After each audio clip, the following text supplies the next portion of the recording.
Hello and welcome to the apiary, or should I say the storage next to the apiary. This is Jake B-Man with Golden Box Farms. Today we're going to look at comb storage, which is actually one of the more vexing challenges, especially for beginners.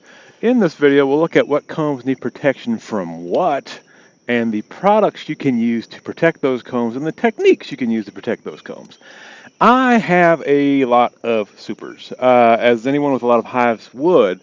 So what I have to do to store my stuff might be different from what you have to do, but all of the stuff scales well enough in itself.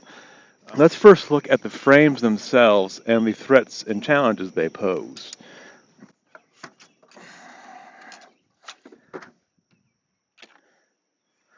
All right, that's convenient. Three good examples of very different combs in one box. First off is this. This is white because it's just wax. There might be a little bit of That's actually some old mildew from a rainstorm years ago, actually.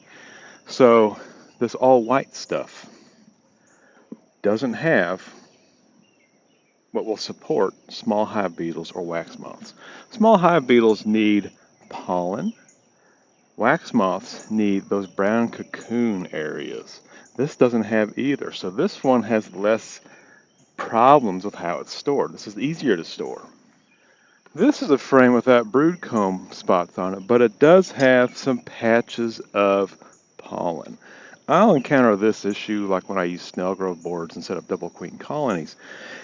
This doesn't have a food supply for wax moths, so you don't have to worry about wax moths with this, but small hive beetles would love to lay their larvae in here. So this is a more challenging frame to store. And the other equivalent is this one. This one has this patch of brood comb, but no pollen stores. This one, wax moths could use, because wax moth larva actually eats these cocoons. This brown stuff in here is the cocoon material. That's why it's kind of crunchy and papery compared to this wax over this way, which will just tear and come out. The wax moth larvae, the worms, they eat that stuff. And because this stuff's in here, this frame needs different protection than that frame that has none of this. And of course, if you have a frame that has this and pollen on it, which a lot of brood frames would have, both of those pests are going to want to hang out with those things. So what can we do? Basically, your options for pest control with frame storage amounts to using air and light or chilling or chemical products to control the moths therein. One of the classic ways to handle these problems is to take your boxes and store them something like that. What this does is it allows light and air to get into this area. Now, I wouldn't do this outside. I do it underneath a roof because you don't want water, parking on these things.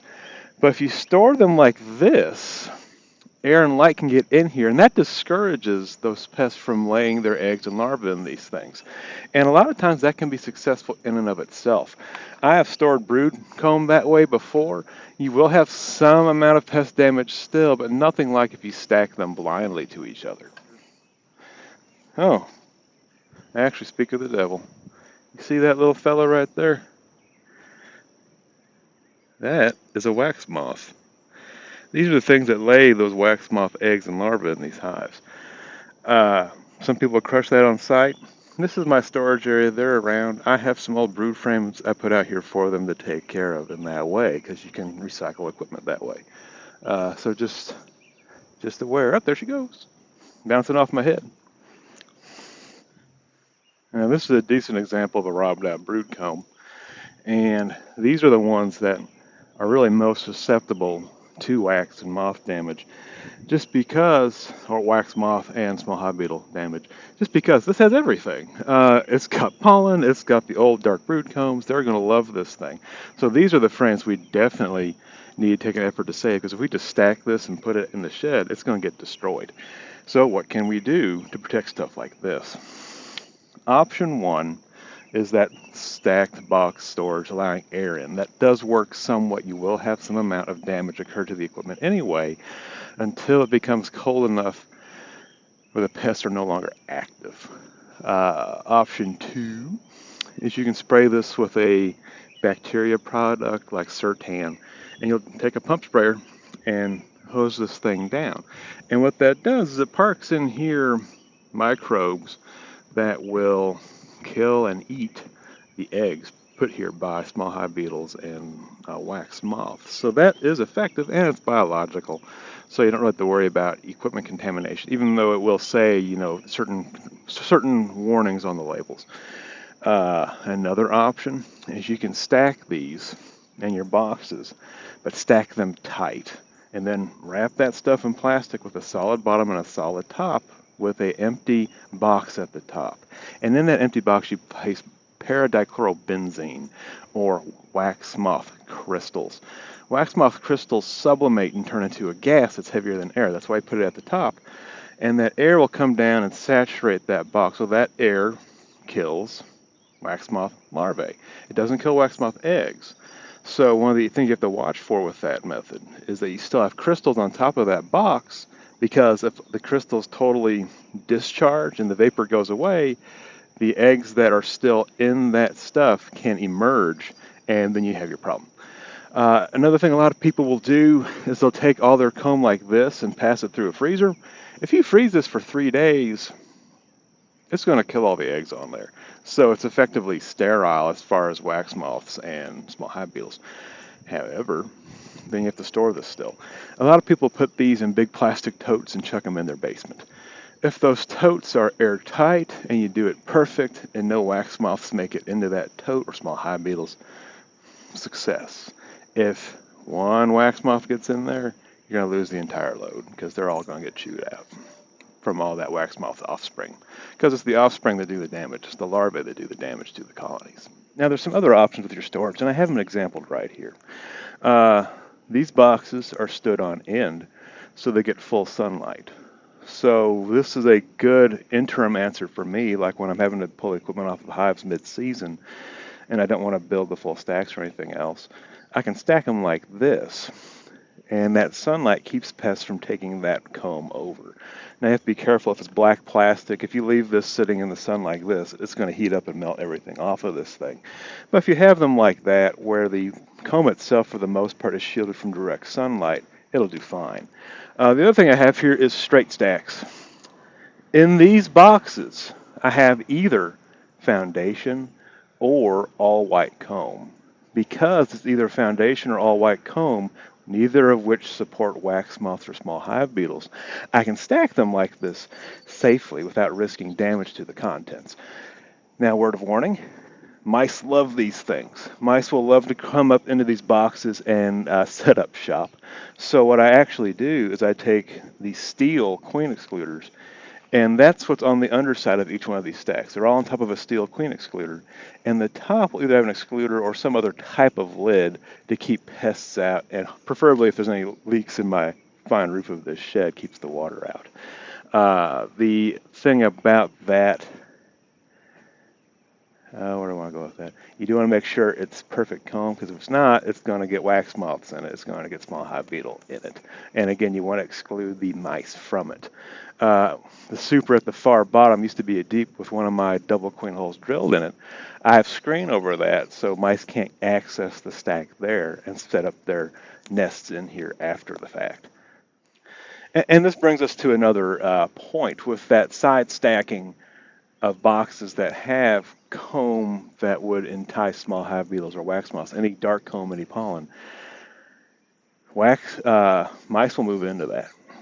So if you stack it like that, where it's just one layer deep and exposed to the atmosphere, mice really won't mess with that. When you stack them on top of each other, mice will move in. So what I do is, once we're into freezing conditions here, once we have enough big freezes that'll kill all the pests, because the pests that are on this can only survive above freezing temperatures. What I'll do is, once we're at freezing temperatures, I'll straight stack all the boxes. And I can spot the mice nests in there if and when I do that. Usually they're not in there yet with the first freezes of the year.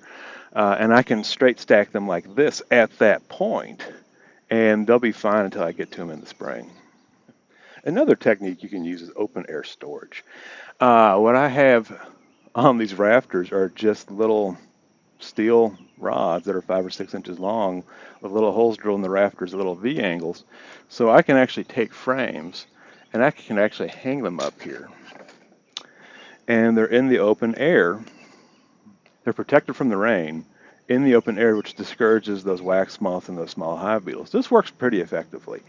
Now, I wouldn't do this with foundationless comb because the wind's going to slap it around some while it's up here, because this is a three-sided shed, and that's my westerly exposure.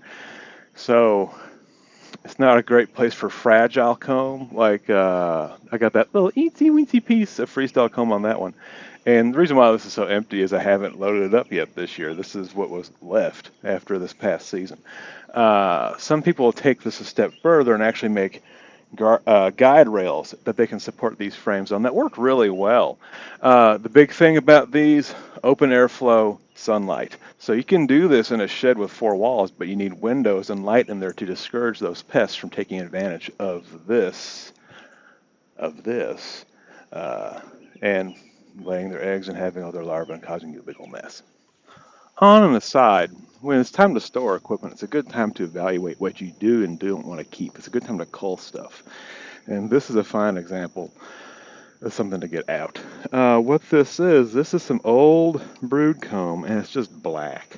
Totally black. And like back here, I can see how like the cells are just kind of growing. The cell thickness is growing, and it's just plain heavy. Now that said, this frame would have a few years left in it if I wanted to.